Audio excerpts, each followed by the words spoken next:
We live in a world today that is like Babylon of the Old Testament. It's full of pagan practices and ungodliness and dangerous influences. Now, God had a specific purpose and plan for his people when they were in Babylon.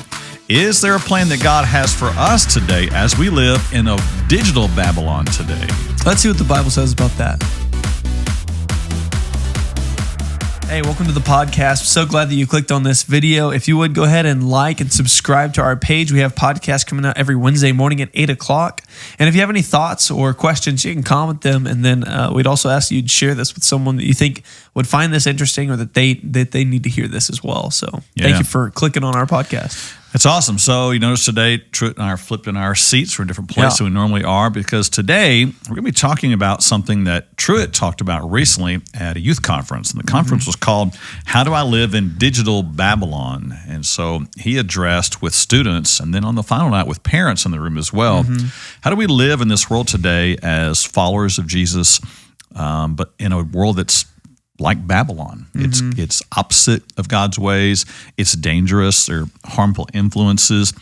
And so Truett's going to be doing most of the talking today. I'm here to ask some questions and bring some commentary and conversation, but I'm excited for what he has shared with students and parents already and how we can take that even a step further today in the conversation. So let's start out with this whole idea of digital Babylon. What do you mean by that, and what does that mean for us today? Yeah, well, first with this podcast, what we're wanting to address is how to raise your families. We were very much in on the teenagers and then the parenting, but I think to open it up a little bit more with the younger kids all the way up to older kids and then parenting as well with that.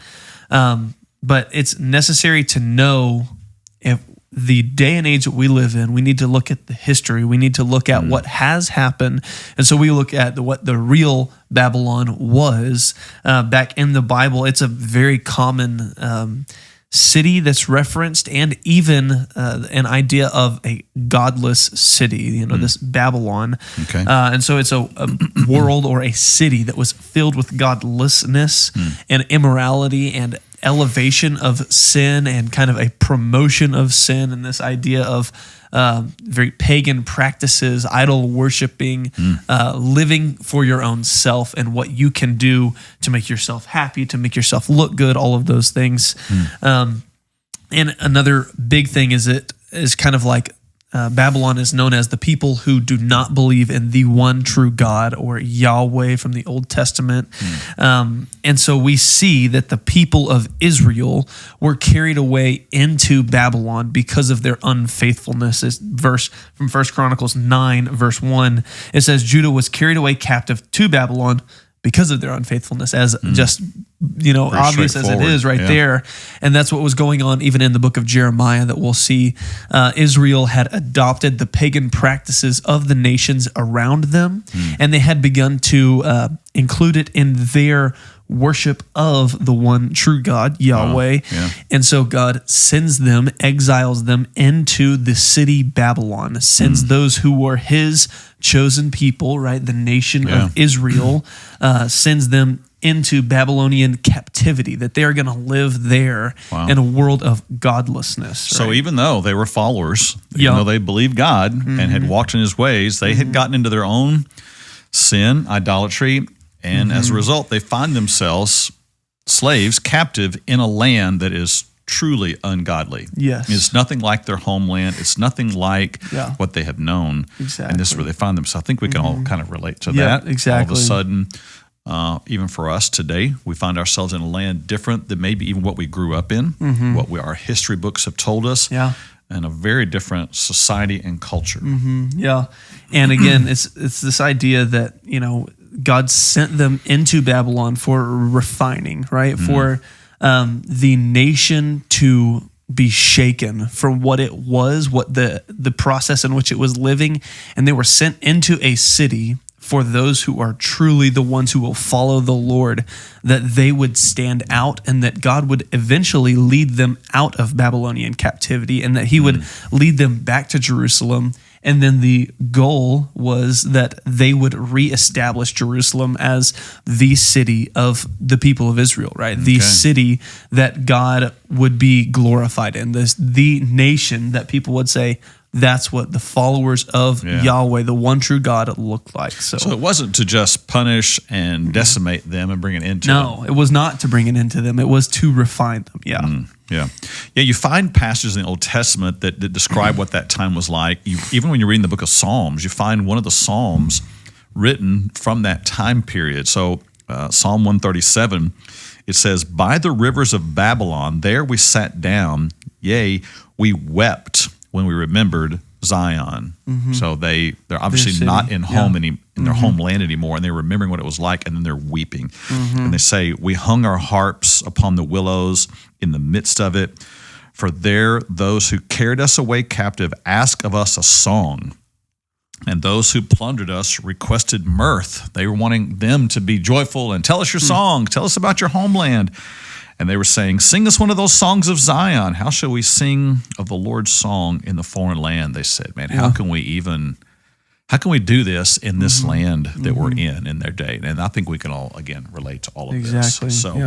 So that kind of gives us a framework for what is Babylon. So what is this idea of digital Babylon? What does that mean? Well, I mean, it's very real in the sense that, you see stories, and if you have a phone or any device, which obviously you're watching this, so you do, you know that the internet and social medias and gaming and all of this stuff all has an influence on what today's culture is. And that influence is not always godly, right? That influence is not promoting Jesus in every way. It's not, laying out the ways of God in every way, but in fact, it's the opposite in a lot of ways. It's a lot of sexual deviance. It's a lot of pursuing your own self. It's a lot of give into whatever your impulses are. And it's a celebration of sin. It's an emphasis on sin, and everyone has access to that Babylon. And a lot of people live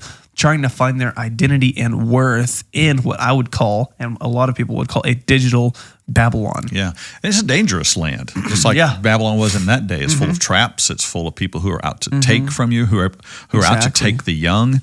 And that happened then, and it's happening today. Exactly. The digital world is a dangerous place. And of course, every parent is terrified by this prospect that, you could lose your child off into the digital Babylon. So this, the subject is super relevant for us today, because every parent's asking that question. What do I do to protect my child? How do I raise my child in a digital Babylon? Because the idea today of not ever using a computer, a phone, a tablet, a TV that's digital, or have access to the internet, that's just almost not a possibility unless you're going to truly go live off of the grid somewhere. Yeah, exactly. And if you choose, that's fine. But if you're going to try to live in the midst of the culture today, a parent is not only concerned, but they want to raise their child in such a way so that the end of the day, not just end of the day, but the end of the time that they're at home, they can graduate on into their own independence and be okay. Right? And it's tough whenever, like, one of the most sought after things from kids and from teenagers and even adults is what you could almost consider like a passport into Babylon. A device, any device, you call it your phone, your smartphone, your TV, your computer, your tablet, whatever you want to say. They're all, in a sense, a passport into digital Babylon. This idea that whatever is out there can influence you, and it is trying to influence you. You could even talk about the algorithms and all that stuff. They're trying to keep you on the device as long as possible because they make money off. They benefit from it, right? And like, if you've ever seen the movie The Social Dilemma, or if you've ever, if you haven't, I would recommend it, because it kind of breaks down how your phone tries to keep you on your phone and how your phone markets itself to you by whatever you want, whatever you desire, and it wants to give you those desires. It wants to fulfill those in you because they make money based off of your appetites, urges, all that stuff. That's right? True. Yeah. The longer you're on, the more you click, the more money they make. Yeah, exactly. And so they're not going to or they are going to actually feed you what they think you want. Yeah, exactly. Yeah, so you're not it's good. just gonna. Yeah, be like, that is "Oh, what's well." happening. Yep. And it's a dangerous world. So Exactly. I think we go back now, thinking about all that. I know we live in a very different world today than even what I grew up in, for sure, and even what you grew up in. Definitely, yeah. I mean, just a couple facts, about today and digital world that we live in. So the iPhone, the first iPhone, whenever Steve Jobs announced it, that was in 2007. And if you're like most people, they're like, oh, 2007, that's probably like 6 years ago. It was not 6 years ago. That was 16 years ago. It is 2023 now. So 2007 was 16 years ago. So you just think about anyone who's 16, they've only lived in the day of the iPhone. 16-year-olds, those are people who are driving, right? Wow. And then you think about whenever people actually have like memories, whenever they start to have memories, most people who are age 20 or under only have knowledge or understanding of what an iPhone is, Wow. right? So that's Or an advanced cell phone, exactly, smartphone. yes, a some kind. smartphone, Yeah. BlackBerry, whatever you want to say. Yeah. So 20 years old, that's Wow. a large group of people, right? And They so only know cell phones or digital devices or Yeah. tablets or Xbox or PlayStation Yeah. or something Exactly. that puts them in the Oh. digital world. For sure, yes. And so here's just even another little poll that happened in America in 2011. There were, for people 18 and older, 35% of those people had smartphones. And so it's like, that's pretty small percentage, less than half the people, 18 or older. 12 years ago. Yeah. And so 2021, this is 2 years ago, they did the same poll for people who are 18 or older that have smartphones, and that number was 85%. Wow. 85% of people 18 or older had smartphones, and 97% had cell phones. So maybe Wow. not a smartphone, iPhone Yeah. or Android or whatever, but a cell phone of some sort. Right. So that just kind of goes to show again that it's everywhere. You're not going to be like, oh, I just won't give my kid a smartphone. Well, one day they're going to leave your house Yeah. and they can make their own decisions. Yeah. And they might, they may Yeah. just get an iPhone or a smartphone or something like that. You can protect and shield like you'd want, but Yeah. Even if it's not a phone these days, though, it's a Yeah, gaming system, it's a exactly. computer, it's a tablet. Exactly. Somewhere, Yes. in some place, they're going to come in contact with the digital exactly. Babylon. Yeah. And then another fact about screen time. All right. So screen time in today's day and age. This is from the American Academy of Child and Adolescent Psychiatry. All right. So it says 8 to 12-year-olds spend on average 4 to 6 hours of screen time a day. And this is Wow. phones, tablets, gaming, TV, computers, whatever This it may is now. be. This is now. This is like in Wow. today's day.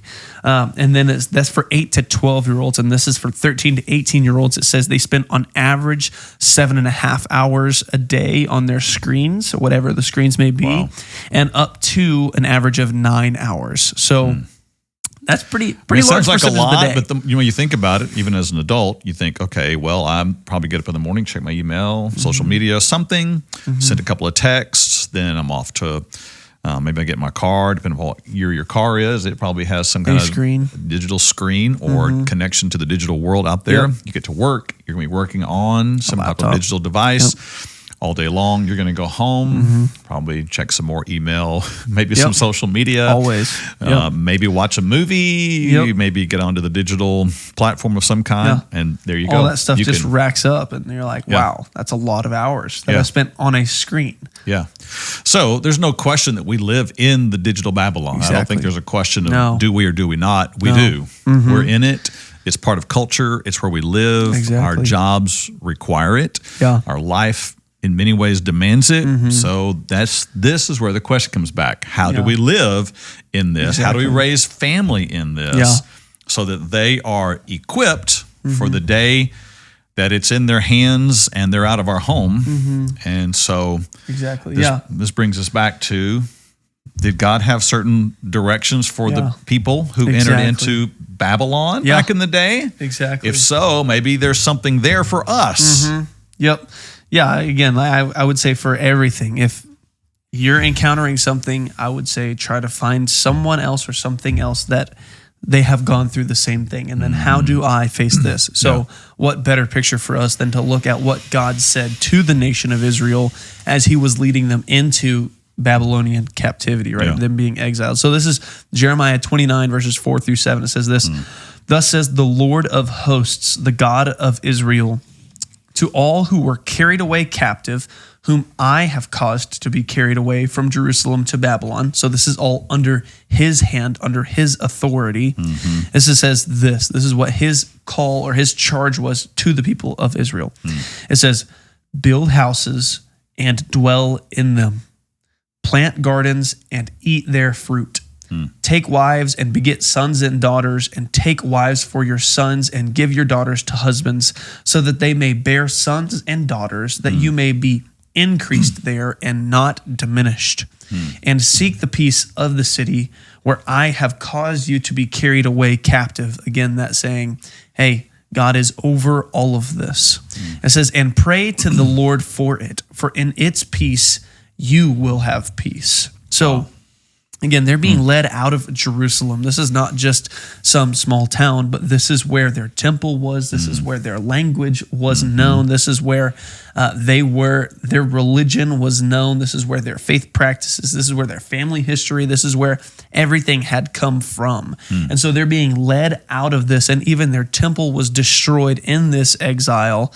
And so all that they knew was being taken away from them, and they were being led into a new place, right? Wow. And God didn't tell them whenever they get there, hide from every person that doesn't believe the exact same as you. He didn't say, hey, whenever you get there, find the leader and overthrow them and make Babylon the new Jerusalem. That was not the goal. Yeah. And it wasn't just, hey, these are all the dangers. Don't do it. Good luck. Yeah. See you around. Hopefully see you on the other side. Yeah, exactly. But no, Yeah. he gave them a purpose to move them through Babylon, through all of that stuff. You know, at the end of verse 6 there, it's pretty staggering, really. He says, I'm telling you all this so that you will increase Yeah. and be not diminished. Yeah. So I'm giving you some truths to live by so that in your time here, when you're in Babylon, that you actually Come out you ahead. come out more looking like God. You come out more with the blessings of God, not diminished in your influence and your strength and your faith. Yeah. That's Yeah. pretty amazing. And even that your nation would grow in the midst of trial. Yeah. That the people of God would grow even there in a harder place than it was in Jerusalem. Exactly. Well, then if that's the goal here, then that means we should look maybe more closely, obviously, at what God had to say to them. Yeah. So because that's the last thing he would want for us in our day in the midst of digital Babylon is to cause us to diminish our influence, diminish our faith. And so we'd want us to increase our trust in him, increase our influence upon others, and increase our faith in what he's called us to. So Exactly, yeah. And again, like the only way they were able to get through Babylon is because they knew their identity is, I am God's chosen nation. God is over this, so I know he's over me. I know that I am from the line of Abraham and Jacob and Isaac, and I know God was over them. I know he's over me, and so that's my identity. I am his child. Nice. And then they knew their purpose as well. Like God listed it out, right? He didn't just give them rules to do or rules so, hey, stay away from these things. But he said, live for this. Be empowered by this. And so those their purpose was, again, from the verse, build houses, plant gardens, and eat the fruit of the gardens. You have to spend time there. You have to invest in your own property and what you have. And in that, you're going to be interacting with other people. You're going to get married and you're going to have kids, and you're going to give your kids in marriage so that they would have kids, and you're going to seek the peace of the city. You're going to pray for the city.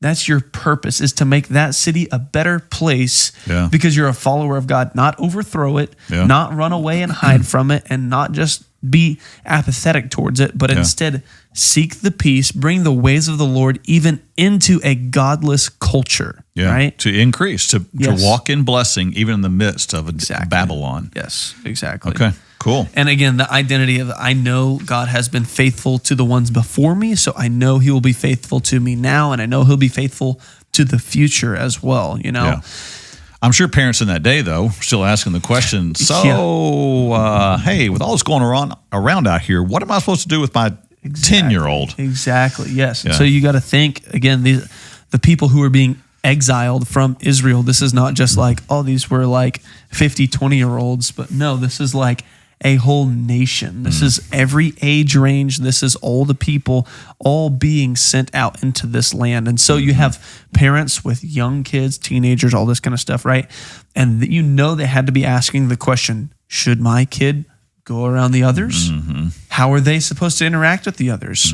What if the people there try to influence my child? What do I do then? Yeah. You know? Have you seen those Babylonian movies? Yeah, exactly. Yeah. It's like the plays going on there, all that kind of stuff. Right. Or what if my child goes and marries a Babylonian? What then? You know, what if a Babylonian person has an interest in my family? Yeah. Right. Am I supposed to just respect my kids' freedoms and let them go out and do their things? Or do I step up to remind them of their identity and their purpose and equipping them to be able to go and face whatever is out there, right? Yeah, it's true. So, the family then was the core of it. I mean, you listen to those words there. He talks about, build houses and plant gardens and raise your children and have them marry and have them have children. So this is, of all the things that God could have said to them, that's where he zeroes in. That's where he doubles down, is on the family. Yeah. So I know that's a big push you made to the students and to the parents. Yeah,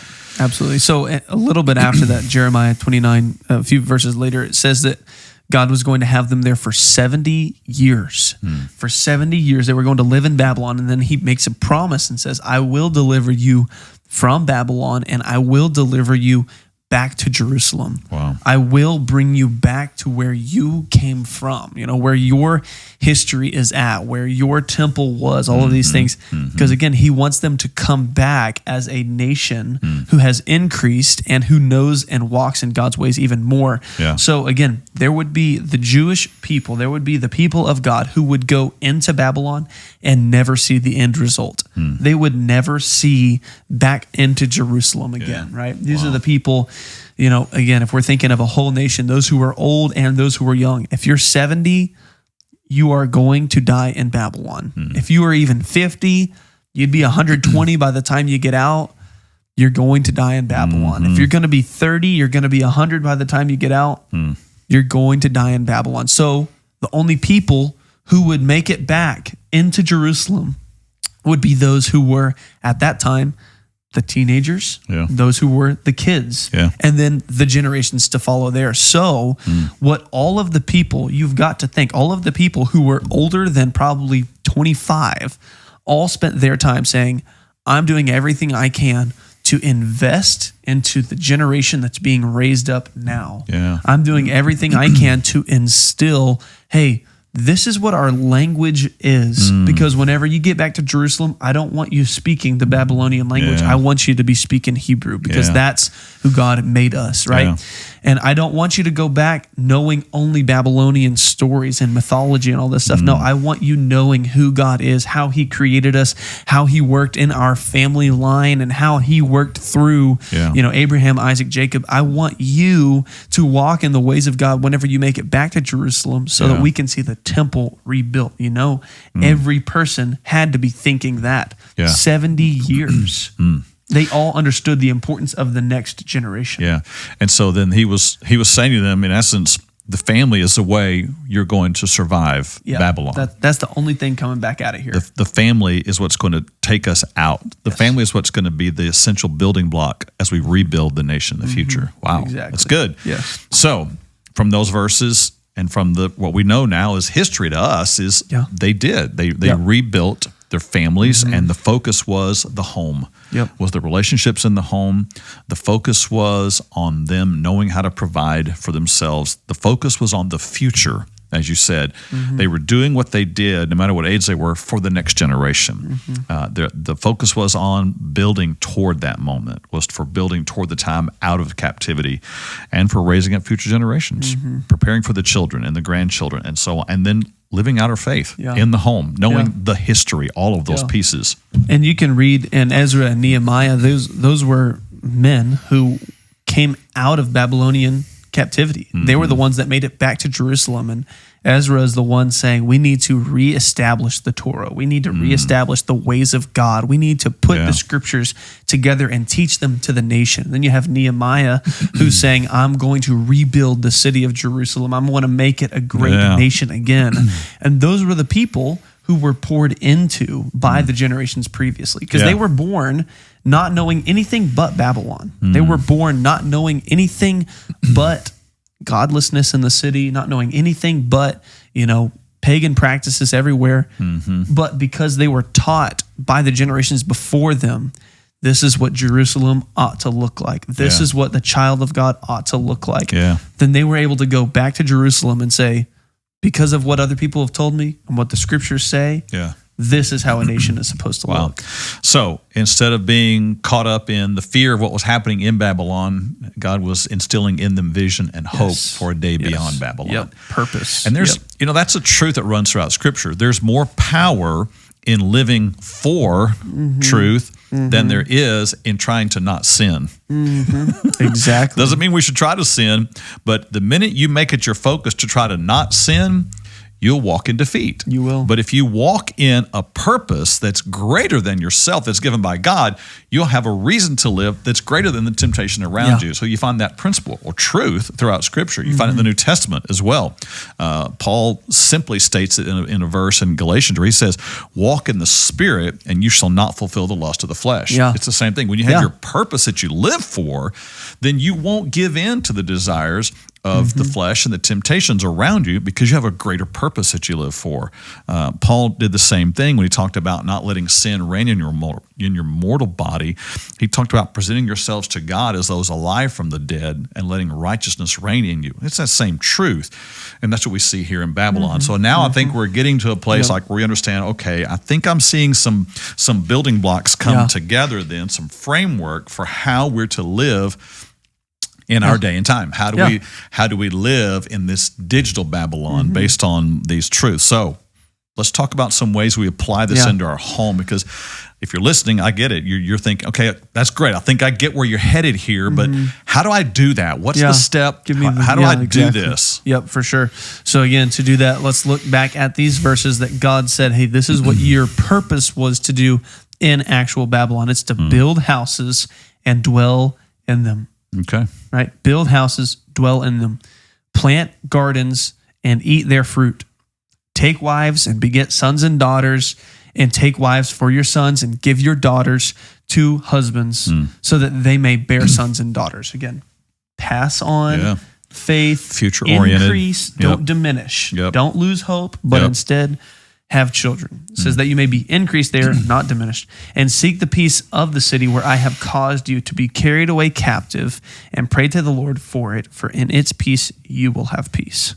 It's good. Yeah. All right. So to break that down and then get into some steps here, I think the first point that we go for is this. We are to build your house as a place of faith and make your home a place where the Bible is talked about, where prayer happens, and where spiritual conversations happen. Because that right there is what I would say. That's building a house. That's planting a garden, right? Yeah, building your house is not just putting up four walls and then saying, well, done. No, building a home is all about the life that happens inside that home. It's about the husband and wife relationship. It's about parent and child relationships. Absolutely. The family is to be the context in which faith is learned and practiced, just like we saw in Babylon there. And so this verse comes from Psalm 128. It says this: blessed is everyone who fears the Lord, who walks in his ways. When you eat the labor of your hands, you shall be happy, and it shall be well with you. Your wife shall be like a fruitful vine in the very heart of your house. Your children like olive plants all around your table. Again, the idea of building a house and making it full. And then it being all around the table as well, having these conversations to grow them up, planting gardens, right? Yeah, I mean, everyone can understand the concept of family and relationships. I think that's why God so often uses pictures, metaphors, context of faith with family. We talk about God as our Heavenly Father, and exactly. we understand home in the sense of this is where a husband and wife are. Therefore, a husband and wife are to relate to one another as Christ in the church, because this is where faith begins to click, and this is where it makes sense in the context of family, in the context of love, in the context of covenant. It was never meant to be understood simply as an academic subject. Yeah, exactly. It's never meant to be just something reserved for seminaries or even church context. That's a great context. That's part of it. But the real power of faith is in the context of home. Yep, absolutely. So again, the ways in which to do that then in your home, just a few of these, is to make the most of your meal times together. Yeah. Not just make dinner and go to your room and eat it, but spend time together at a table and talk and unplug digital devices. Don't bring all your phones and AirPods and all this kind of stuff to the table, but instead sit down and have some conversations. You know, it doesn't have to be intense and heavy and all that, stuff. I grew up, it was just me and my mom and dad. I was the only child. So we spent most of our dinner times with Walter Cronkite and Harry Reasoner. Those are all the news guys, because it was the three of us at the table, and then there was an open spot, and right across the living room was where the TV was, and it was always on. As far as I remember, I don't ever remember a meal, and we all sat together for meals. But I don't remember a meal where there was not a TV on, and it was always the news. So when Heather and I began to have children, and we were able to have a home with a dining room, our goal was to make it in a place where there was not a TV. Yeah. And so we tried to have lots of conversations. There were times I thought the way was to structure conversation, try to read Bible verses and all that. But Heather and I found that it was the better way was to have natural conversation. So we would find ways to weave in truth and talk about God, and ask the kids what happened in their day, what did they like most, and we'd laugh and cut up. And it wasn't until y'all got older that phones started appearing, but even then we really discouraged that at the table, because mealtime is an important time. You don't always all sit down and look at each other, around a table and be less than 6 feet away from one another. That's the moment to do that. It's like a football huddle. If you're all in there together, you're trying to get plays, you're trying to connect and get a form of plan and all that stuff, and people are distracted. It's not going to work. You're going to be disconnected. So some of the other things is this: go places together. Car time is good time, because again, car time, you can set aside your phone, you can turn on music or whatever you want it to be. But again, trying to encourage this idea of having conversations. Everything is so digital. You heard the screen time stats and all that stuff.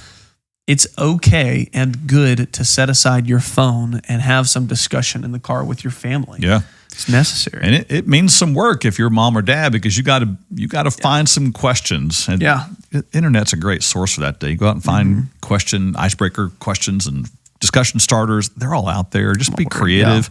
That's for sure. But you have to be intentional. Yep. If not, the drift today is back into the digital world. So you have to be intentional. Yeah, for sure.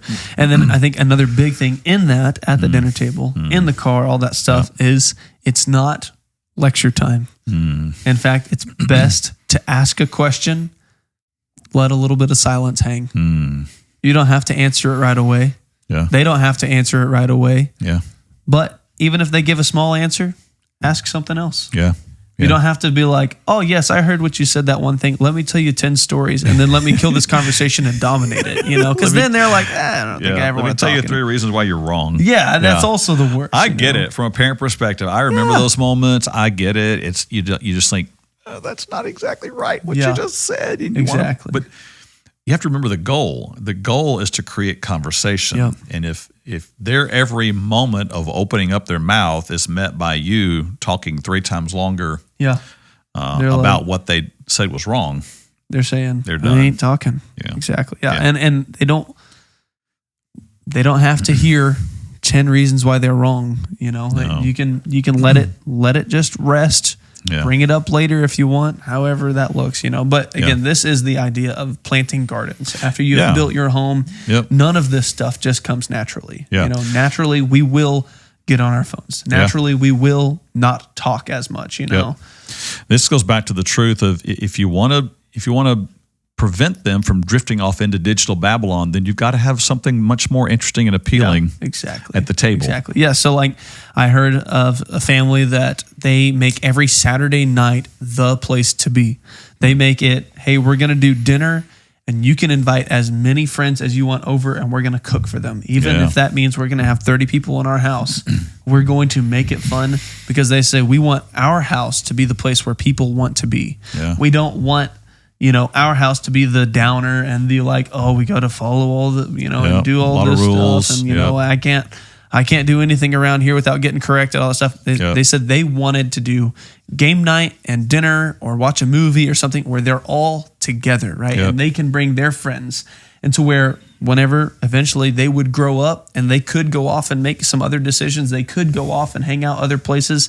They said, hey, no matter what, every Saturday we are doing this. That's so good. if you want to join, that's great. If you want to go, we're going to have fun here. Doesn't mean they have to guilt them to keep them there, but they say we're doing this regardless. Yeah. Now that doesn't sound like get off your phone. This is actually, I'm going to give you something better. Yes. This is building your house. Exactly. I think, and especially with the context of faith, not just being silly, but genuine relationship building, home faith conversation. It's good. All right. So another way to build your house and to plant gardens, this idea of passing on to the next generation and giving them something better than what you had.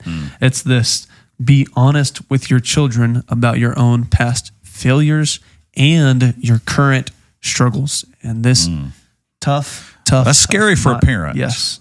Because from the parent side, you're saying, I don't want to tell them where I messed up, because if I tell them where I messed up, they'll figure out they can probably do that too. Yeah. The thing I found was they're already messing up somewhere, probably. Yeah. Or they already have experienced that. They're not looking or needing a new way. They're looking instead for someone they can identify with where they are.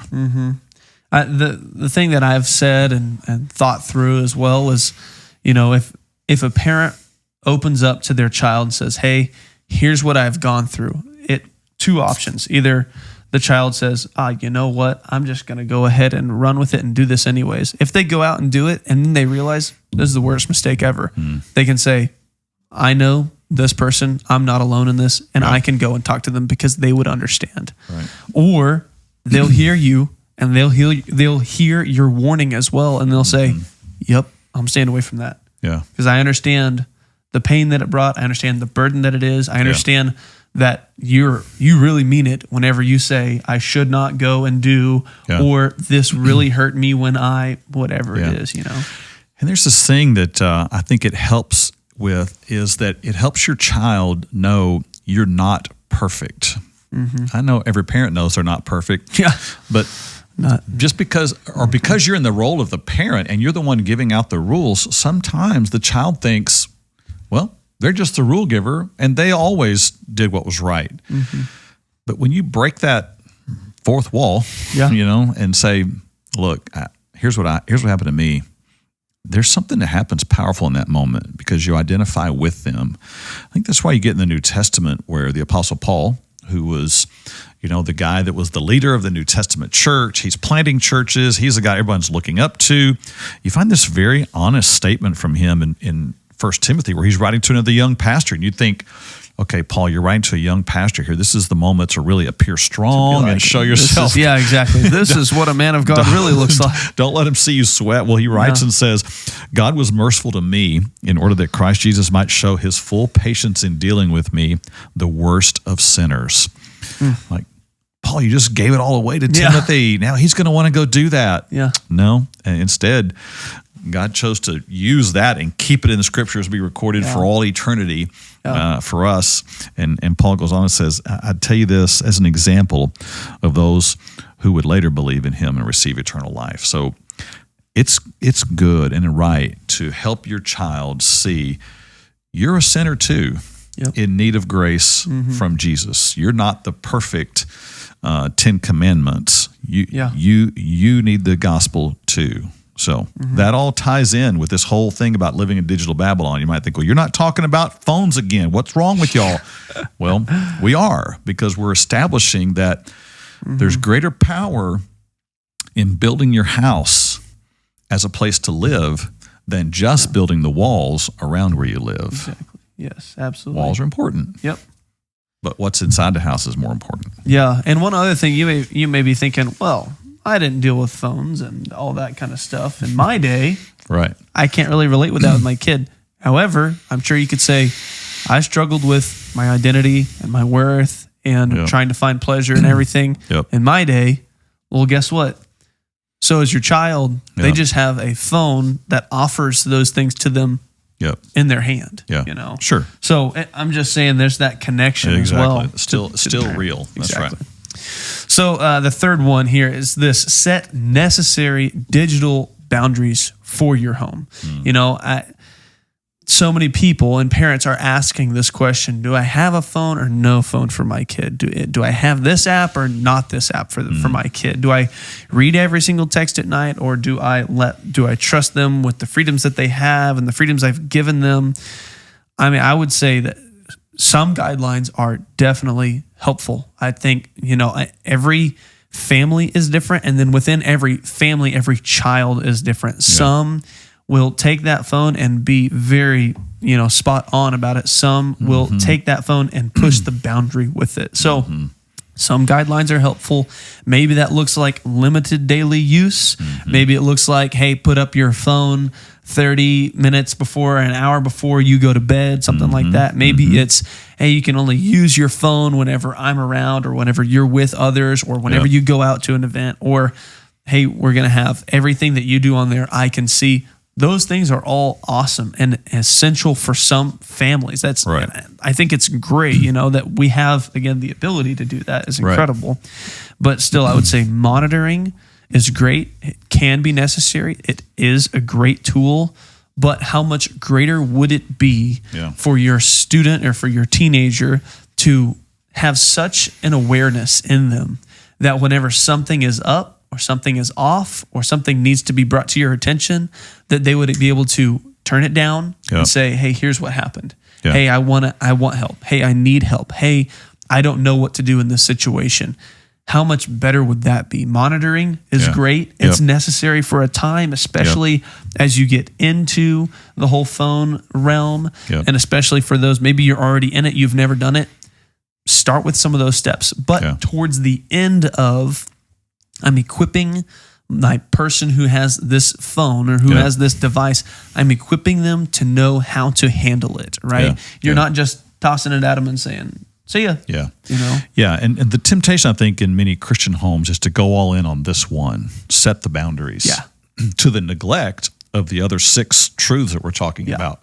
Exactly. And I think we all know that if you go all in on rules without relationship, you know, the equation is rules without relationship leads to rebellion. So I think that's something every Christian parent must be aware of is, yes, there is a need for boundaries. But if you're going all in on that to the neglect of the others, you're opening up a dangerous spot for your young people. So absolutely. And just one other thing I want to say about that is phones, social media, gaming, all that kind of stuff, it's morally neutral. It's not, especially phones. As far as the device itself. Yes, exactly. The phone is not the issue. Right. The phone is not what's causing your student to sin, right? It's not the thing, but it's what is inside of them, because they can have a phone and not fall for everything that's in it once they are equipped. I think that's the key. Because, you know, even in young people, some of them are 10, 9, getting phones today. And I think, you know, most parents would say, hey, my child is not equipped for handling all that's out there. So I am going to put in boundaries and guidelines. And you should. Yes, you need to.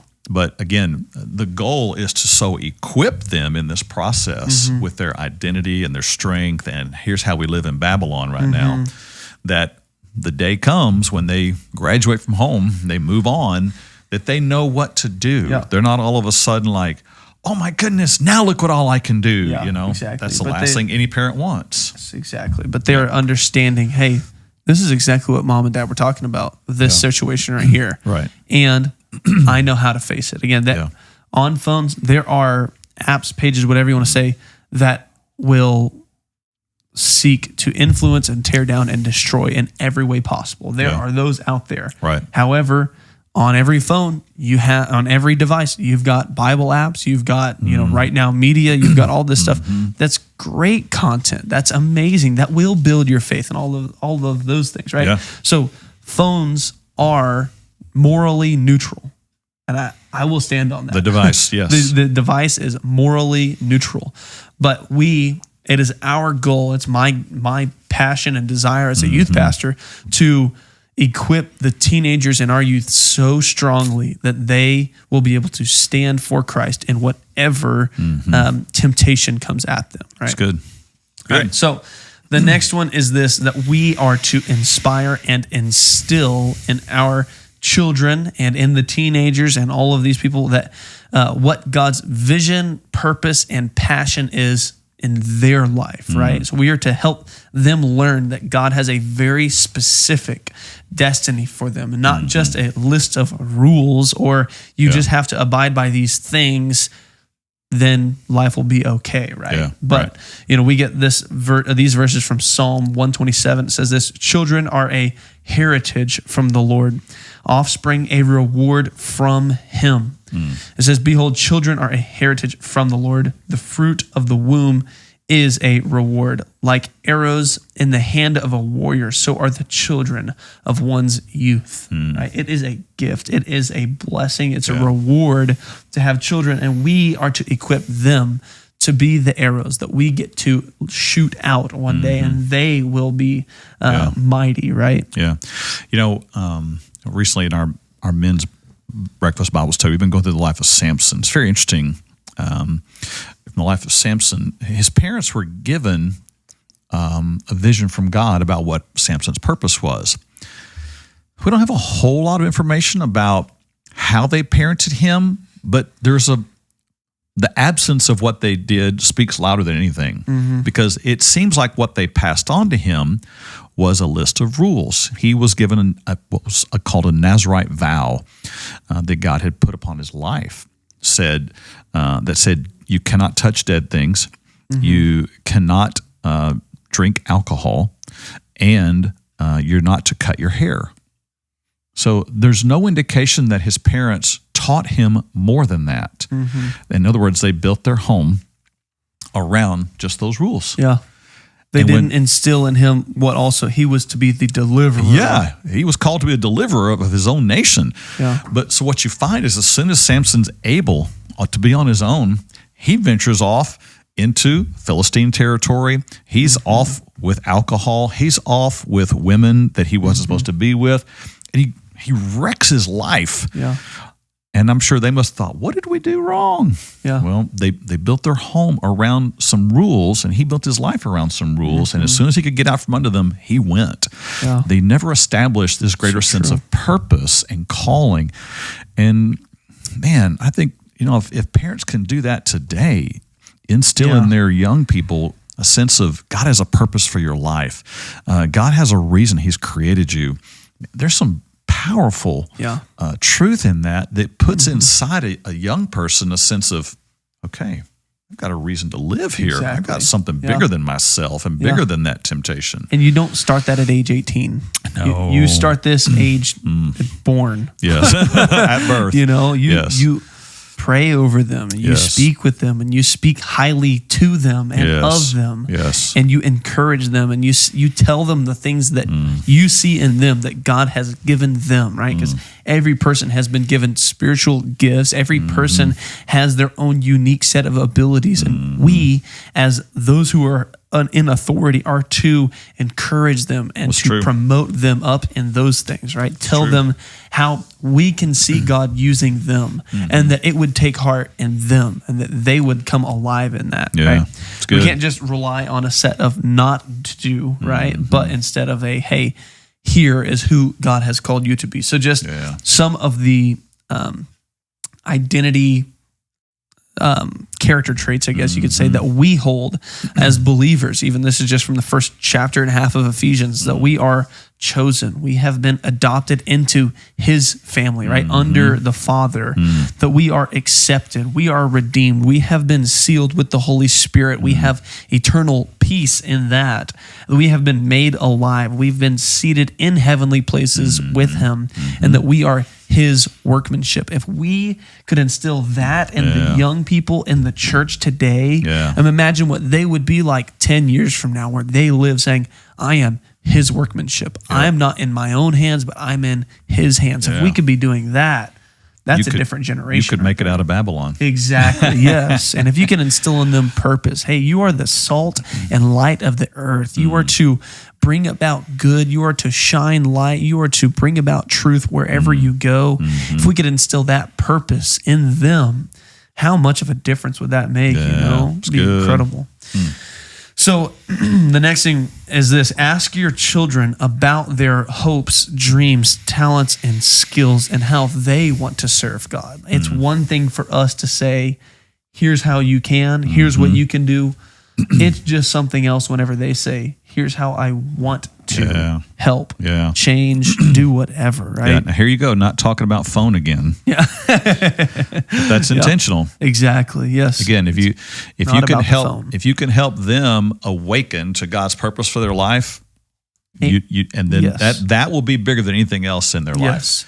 Because that will be the driving factor. They can go to their phone, they can go to Digital Babylon and say, I know what my hopes, dreams, skills, talents, goals are. Yeah. And that's what I'm pursuing. I'm not going to let this temptation, this bring me down. I'm not going to let this person talk to me, entice me. I'm not going to fall for all of the stuff out there. Right. I'm not going to make a wreck of my life. I'm not going to be a slave to my habits or my urges. But instead, I'm going to walk confidently knowing this is what God wants in my life. Yeah, I kind of get it is. I get the picture of myself walking down the midway at the state fair. There's all these people calling out from the side, come play this game. Hey, man, you want to win this? Come over here. Yep. All that stuff. That doesn't faze me one bit. Because I can walk right through the middle of it because I know that's a loss. I'm not going to do that. There's nothing wrong with playing the games at the midway, by the way. But that's what it feels like to me. It's the same idea. The world's calling out. There's all these voices trying to lure you aside, but you just keep walking directly through there. And God has something bigger for you than that. It's good. So again, as parents, we are to listen to our young people, even as young as it gets. Listen to what God has put in them, where their passions are, what their heart is, what their personality is. If they are, whatever, listen to what they are, and then encourage them and grow them up in that way. Right? Yeah. So it's good. Next one is this: ask questions to create conversations, even about, here we go, social media, movies, online, what's going on, all of those kinds of things. Ask questions. And again, I say ask questions. Did you say lecture them? No. Oh, okay. Ask the question and let them talk. Even if it's two words, and then let it rest. Yeah. And encourage it. Say, that's awesome. That's great. Yeah. Anything else? Yeah. Sure. That's the only way you're going to get more of that to come out. Yeah. You just open the door. Oh, keep opening the door, and don't open the door and then sprint in there, and be like, here's what everything is. Yeah. Or open the door and then slap their hand. Yeah, exactly. Right. Yes. But open the door and know, hey, I want to hear what they have to say. And let them know that you want to hear what they have to say. That's big time. It is. It's a big deal. Because again, that's in them. God has given them life inside them and a purpose, and they're entering. They're just as confused about this digital Babylon place. They don't know, and so they need to talk about it. And of course, they don't have all the answers at that point. But you encourage the conversation, because if you can't create a setting where they want to talk and even ask the questions, you're done as a parent. If all you do is sit back and give rules, you're done.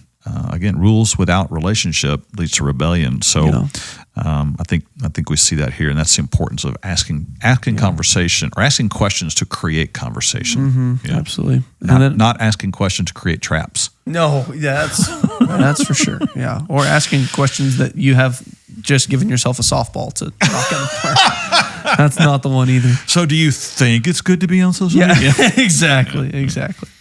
So another one, talk about ways to influence others through a digital presence as well. Again, hey, how can you, with what you have been given, make an impact on others? Yeah. They will have an answer. They will. Yeah. And it might be different than what you thought. Yes. And that's okay. That's in fact, good. it's very good. It's good.